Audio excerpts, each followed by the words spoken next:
Добрый вечер, сябры. Вы глядите жывы эфир Белсату, и зараз аналітычная праграма «Размова». З вами вядучы Віталь Ціганкоў.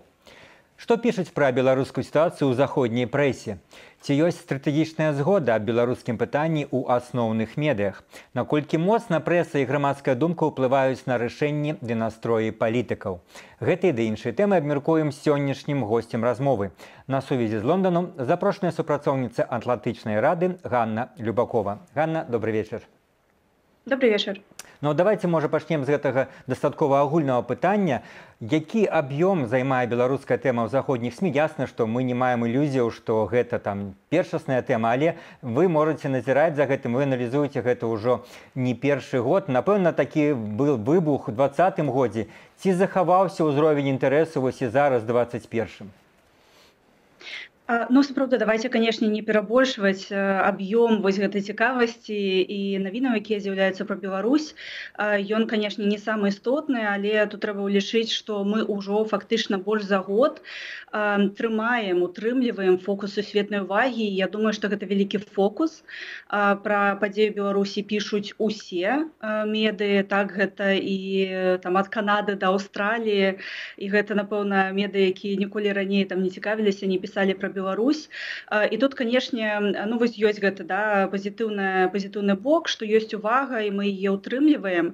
З іншага боку, канешне, мінус у тым, зразумела, што пішуць звычайна пра падзеі, якія, скажем так, датычаць іншых краінаў, ці гэта крызіс на мяжы, ці гэта сітуацыя з самалётам, арышт Романа Пратасевіча, ці то вось гэта няўдалая спроба адвесці Крысціну Ціманоўскую, лёгкаатлетку, назад у Менск. Але ну, гэта таксама ў пэўным сэнсе нармальная сітуацыя, яна досыць такая, скажем, характэрная. Так? Вось я хацеў удакладніць менавіта, што вось зараз гэты апошнія, можа, месяцы аб'ём інфармацыі, ён звязаны з, напрыклад, з Расіяй, ці чыста беларуская тэматыка пераважае, ну паколькі сапраўды, напэўна, мігранцкі крызіс быў самай важнай тэмай. Ці ёсць уражанне, што мігранцкі крызіс пераважае, напрыклад, тэму палітвязняў і рэпрэсій, якія ў Беларусі адбываюцца? Рэпрэсіі – гэта тэма, скажем так, 2020 года, таму што тады былі пратэсты, была рэакцыя на пратэсты, і зразумела, што ўсе пісалі пра рэпрэсіі, праўда? Цяпер жа, паколькі вось гэтых масавых візуальных гэтай карцінкі няма, медыі ўсё ж такі звяртаюць увагу на карцінку, нашмат складаней паказаць і ўзровень рэпрэсій, бо ён адбываецца, скажем так, у турмах, так, і вось гэтую глыбіню гэтых рэпрэсій.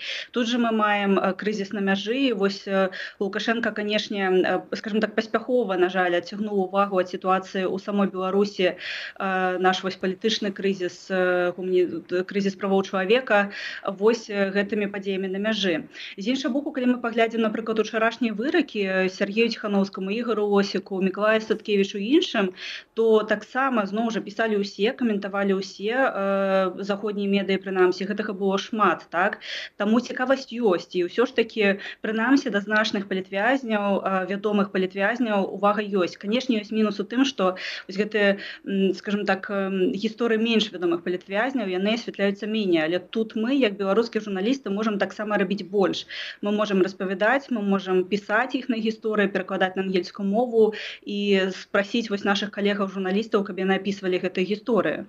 Недавно Нью-Йоркер апублікаваў вялікі артыкул пра Святлану Ціхановскую, вакол яе, пра сітуацыю ў Беларусі. Наколькі ввогуле, для параўнання нашым гледачам, якія, можа, не так разбіраюцца ва ўсіх гэтых аспектах міжнароднай прэсы, наколькі гэта беспрэцэдэнтная з'ява? Гэта Нью-Йоркер, які, можа быць, некаторую краіну заўважае раз 20 гадоў, а некаторыя краіны там ніколі не прысутнічае, піша пра беларускую тэму. Нью-Йоркер пісаў і раней, Маша Гесен пісала пра Беларусь, яна ў жніўні таксама пісала, вось Дэкстер Філкінс, аўтар апошняга артыкулу, які вы толькі што ўзгадалі. Ён, хутчэй за ўсё, піша пра Беларусь упершыню, але гэта чалавек, які ездзіў у Беларусь. Ён вось акурат прыехаў, калі там быў разгром, і ён гэта апісвае ў сваім артыкуле, так? То бок ён, скажем так, паставіўся адказна да сваёй працы і быў нават у Беларусі, вось пакуль пакуль яшчэ паспеў туды, можна сказаць, з'ездзіць. Але паглядзіце, як рэжым зноў жа, на жаль, паспяхова абмяжоўвае інфармацыю заходнюю для заходніх медыяў. Журналісты вельмі рэдка туды прыязджаюць у нашу краіну, яны не могуць прыехаць, яны не атрымліваюць акрэдытацыю. Шмат якія журналісты беларускія вымушаны былі з'ехаць, таму што яны не могуць працаваць больш у краіне праз рэпрэсіі. І гэта таксама абмяжоўвае колькасць інфармацыі. І тут зноў жа мы мусім разлічваць, вядома, на людзей, якія ўнутры краіны, якія дасылаюць нам звесткі, якія сведкі нейкіх падзеяў і перадаваць гэткім чынам гэтай історыі, скажем так, звонку. І яшчэ паглядзіце ўсё ж такі, як Лукашенко залежыць ад заходніх медыяў таксама. Адразу ж пабег на CNN, на BBC ці на TRT, каб вось даць гэтае інтэрв'ю, каб легітымізаваць сябе, каб распавесці вось гэтую сваю прапаганду, але не паспяхова, яму ўжо ніхто не верыць. Таму як бы ён таксама ад іх залежыць, але не ўмее з імі, скажем так, размаўляць. Ці супадаюць, вот, скажем, уражанні беларускіх журналістаў ад таго ж вот інтэрв'ю 2 было, вы уже самі іх прыгадалі, CNN і BBC. CNN, ну, людзі спрачаліся, але в цэлым было недастаткова, скажем, такое пазітыўнае ўражанне, што журналіст, можа быць, паводзіў сябе недастаткова цвёрда, ярка і не прыбіваў Лукашэнку фактамі і меркаваннямі, якія трэба было сказаць. А вот ужо спадар Розенберг BBC, конечно, показал просто прафесіяналізм вышэйшага ўзроўню. Таксама гэта было ўспрынята і в самой Брытаніі? Безумоўна, тут ёсць вось гэтая, скажем так, два вось канцы такой этой палкі, то бок ці браць інтэрв'ю Лукашэнкі, ці з ім размаўляць. Калі я запытвалася брытанскіх журналістаў, калегаў, чаму яны размаўляюць, хочуць размаўляць з Лукашэнкам, чаму BBC пайшоў на гэты крок, ну таму што, скажем так, гэта вось Лукашенко чалавек, які там ньюсмейкер, так, ён крыніца навінаў, таму яны палічылі гэта ў публічным інтарэсе, каб з ім размаўляць. Але сапраўды важна, вось, як яны падыходзяць да гэтай працы. Прыклад Стіва Розенберга, канешне, вельмі добры, ён усё ж такі разваваў Лукашэнку. Лукашенко вось нагаварыў там вельмі шмат такіх кантраверсійных рэчаў, але з іншага боку, калі мы паглядзім усё ж такі на нашага спажыўца, беларуская аўдыторыя паказалі тое, што хацелі паказаць, так? Дзяржаўнае тэлебачанне, скажем так, усё ж такі выставіла гэта ў іншым святле, чым BBC. І гэта таксама варта разумець і варта казаць вы заходнім медыям, каб яны не ўжывалі слова прэзідэнт у дачыненні да Лукашэнкі, каб яны там не ўспрымалі ягоныя словы як дадзенасць, а крытыкавалі іх і, скажем так, знаходзілі вось факты, якія супярэчаць таму, што ён кажа. Вось тут як бы праца заходніх журналістаў вельмі важна. І, канешне, але і нашая таксама, мы мусім ім распавядаць тое, што адбываецца ў нашай краіне, каб яны маглі добра ведаць кантэкст. У гэтым сэнсе, як вот стратэгічна, ці маглі бы прааналізаваць, успрымаюцца беларусы вот за гэтыя 1,5 гады? Ці ў такім, ну, як зараз на Захадзе гэта вельмі, ну, скажем, прынята антыкаланіяльны дыскурс, як ахвяры рэжыму, ці такі дыскурс, ну, як людзі, якія змагаюцца, якія спрабуюць все-таки перамагчы, але абставіны, тым ліку дапамога Расіі ім не дае. Вось і гэта, і фактор Расіі. Хацеў бы, каб вы вот ацэнілі, як ён гучыць у заходняй прэсе. Я думаю, што беларусы акурат успрымаюцца вось як мірныя, так, мірны пратэст, гэта жанчыны, гэта вось эмансіпацыя, так, у поўным сэнсе, гэта людзі, якія не скарыліся і не здаюцца дасюль. Яны не могуць пратэставаць, але яны вынаходзяць нейкія новыя, крэатыўныя флэшмобы, неяк пратэстуюць. І гэта вельмі вялікая сіла, якая дазваляе нам прыцягнуць увагу, грамадскую думку на свой бок, так, і гэта ўплывае таксама на палітыкаў і рашэнні, якія яны прымаюць у Еўропе, увогуле, так, на Захадзе. І гэта вельмі істотна. Калі казаць пра Расію, то я не бачу тут цынізму, я не бачу нейкай наіўнасці. Мне падаецца, што прынамсі заходнія медыі асвятляюць сітуацыю і кажуць там пра залежнасць ад Расіі, вядома, але вось гэтую таксічнасць Расіі ў дачыненні да Беларусі яны асвятляюць яе досыць добра. Канешне, варта было б, напэўна, звяртаць увагу на гэта больш, але зноў жа гэта адсутнасць інфармацыі, варта пра гэта памятаць, так?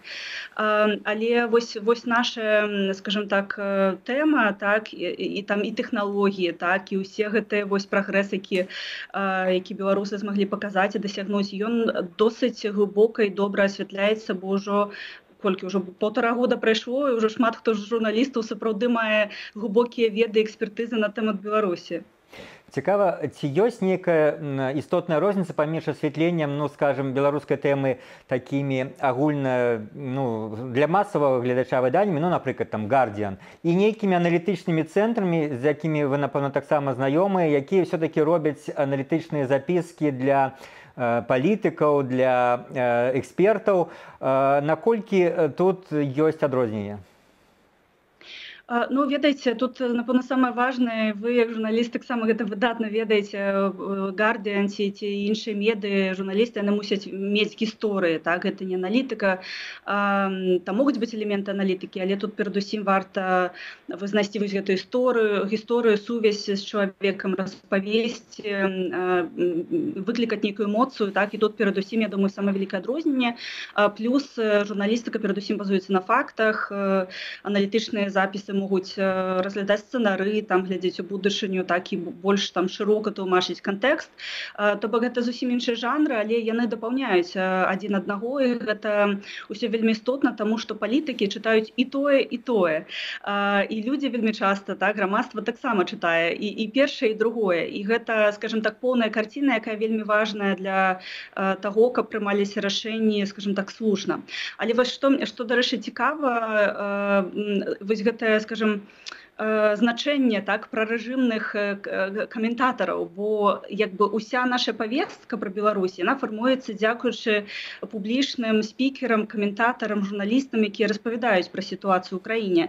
І па беларускім баку, так, беларусы гэта звычайна прадэмакратычныя вось аналітыкі, журналісты, але часам з'яўляюцца і прарэжымныя каментатары, але не, скажем так, не вельмі доўга. Яны вельмі хутка знікаюць, таму што ёсць вось гэта пэўны імунітэт у заходняй прэсе, у заходняй аналітыцы на прарэжымных каментатараў. І гэта таксама, я думаю, вялікае дасягненне. Ну вось, калі вспомніць ужо лорда Белла, нагадаем нашым гледачам, што гэта быў такі брытанец, які, ну, рабіў пазітыўны імідж для Александра Лукашэнкі. Кажуць, менавіта з яго падказкі Лукашенка стаў выводзіць у свет свайго сына Мікалая, калі той яшчэ быў вельмі маленькім. Вось зараз такія прыкметы чаго-небудзь ёсць на захадзе ці хаця б у Брытаніі, ці ўжо, так сказаць, гэта будзе пустая трата грошай і пасля 2020 года, ну, на гэта няма чаго траціцца нават беларускаму рэжыму, разумеючы, што ўжо не адмыць, што называецца, да бела? Я думаю, што яна дасюль працягваецца, ёсць пэўныя прыкметы, скажем так, працы, так, і дзяржаўнага МЗС, і ну, вось гэтага афіцыйнага, так, афіцыйнага Менску, і, скажем так, працы лабістаў. Я памятаю, амерыканская прэса паведамляла пра Певціва і пра тое, што ён лабіюе вось зусім нядаўна, так, супраць санкцыяў у ЗША. І адзін з журналістаў напісаў мне, што ён мусіць даказаць, што Певціў гэта алігарх, які падтрымліваў Лукашэнку, таму што яму прыгразілі, што супраць яго пачнуць справу ў судзе, так, таму ёсць нават такія выпадкі. Але давайце паглядзім, напрыклад, на тое, як бы, па-першае, у дзяржавы, у як бы рэжыму, так, няма грошай на тое, каб столькі ўкладаць. І таму вось гэтая прапаганда, яна досыць тапорная, і ў іх няма ні навыкаў, ні ўменняў, ні грошай на гэта. Вось ёсць Russia Today, так, RT, якая у нейкім сэнсе паспяхова працуе, а у рэжыму беларускага няма такіх грошай, каб стварыць штосьці падобнае. Вось, таму тут яны, канешне, адстаюць, але нейкія спробы яны ўсё ж такі робяць. Дарэчы, як вы ацэніце вось ввогуле гэтую тэму залежнасць палітыкаў ад грамадскай думкі, ад сродкаў масавай інфармацыі? Наконт гэтага ёсць шмат стэрэатыпаў, міфаў як у адзін, так і ў іншы бок. Адны лічаць, што ледзь не прэса задае такія ледзь не загады палітыкам, што она напіша, палітыкі вымушаны это рабіць. Іншыя кажуць, што ўсё гэта ілюзія. На самой справе палітыкі карыстаюцца рэал-палітык сур'ёзнымі рэчамі, а прэса гэта толькі для шырокай публікі. Вот вы ў гэтай дылеме, скажем, якую пазіцыю займаеце? Все-таки наколькі прэса в Брытаніі, напрыклад, ці в ЗША сур'ёз уплывае на рашэнне палітыкаў? Ну, я думаю, што артыкулы яны ж прыводзілі і да адставак, так, таму тут ёсць розныя сітуацыі, канешне, тут я думаю, аднаго адказу не будзе, але вельмі істотна грамадская думка перадусім. На грамадскую думку ўплывае, вядома, прэса, так, медыі, таму яны настолькі важныя. І гэта таксама наўпроставы ціск. Вось паглядзіце, калі Ангела Меркель патэлефанавала Лукашэнку, яе раскрытыкавалі, журналісты крытыкавалі, і палітыкі, і яна вось фактычна мусіла ў нейкім сэнсе пазваніць яшчэ і Святлане Ціхановскай. Але гэта таксама наўпроставы ціск на кампаніі. Вось калі мы паглядзім кампаніі, якія сышлі з Беларусі праз, вядома, санкцыі у першую чаргу, гэта і там Rolls-Royce, і British American Tobacco, і там дзесяткі фактычна іншых кампаній, і банкаў таксама. Вядома, першасна прычына санкцый, але гэта таксама і рэпутацыйныя вось страты, якіх яны не хацелі мець, таму што інстытут рэпутацыі, ён працуе на захадзе вельмі добра, ён вельмі важны. І вось праз гэта таксама вялікі ўплыў, так, і вось праца дыяспары тут вельмі істотная, якая звяртае ўвагу вось у гэтых розных краінах на тое, як там бізнесы супрацоўнічаюць з рэжымнымі прадпрыемствамі, і гэта таксама вялікі вось уплыў, так, то бок я б сказала, што тут усё мае значэнне, і палітыка, і палітыкі, і грамадская думка, і медыі, і там дыяспары, ўсё гэта мусіць разам працаваць, і пакуль што шмат што працуе на нас. Нам вельмі важна гэта падтрымаць і ўтрымаць, таму што гэта, скажем так, такі ціск, які дае вынікі. І апошні, можа, в рамках адной хвіліны, падсумоўваючы тое, што вось якое, ну, скажем, карціна Беларусі складаецца ад чытання артыкулаў заходняй прэсы, гэта такая, ну, скажем, несчастная чорная дзірка, дзе пануе дыктатура, ці гэта еўрапейскія людзі, якія проста вось зараз апынуліся пад такім часовым ярмом дыктатуры, але яны заслугоўваюць і дэмакратыі, і развіцця, і яны на самой справе заслугоўваюць лепшай будучыні. Масавыя пратэсты, крэатыўныя пратэсты, тэхналогіі, вось гэтая такая моц да беларусаў, нягледзячы на рэпрэсіі і катаванні, яна паказала, што беларусы зусім не людзі, якія паддаюцца, і яны ўсё ж такі, яны супраць Лукашэнкі, яны працягваюць быць супраць Лукашэнкі. Таму я б не сказала, што мы такія слабыя, так, вядома, мы мірныя, але гэта плюс хутчэй, так, таму што мы тут выглядаем хутчэй як людзі, якім трэба дапамагчы. Таму гэты вобраз, ён цяпер ён пазітыўны.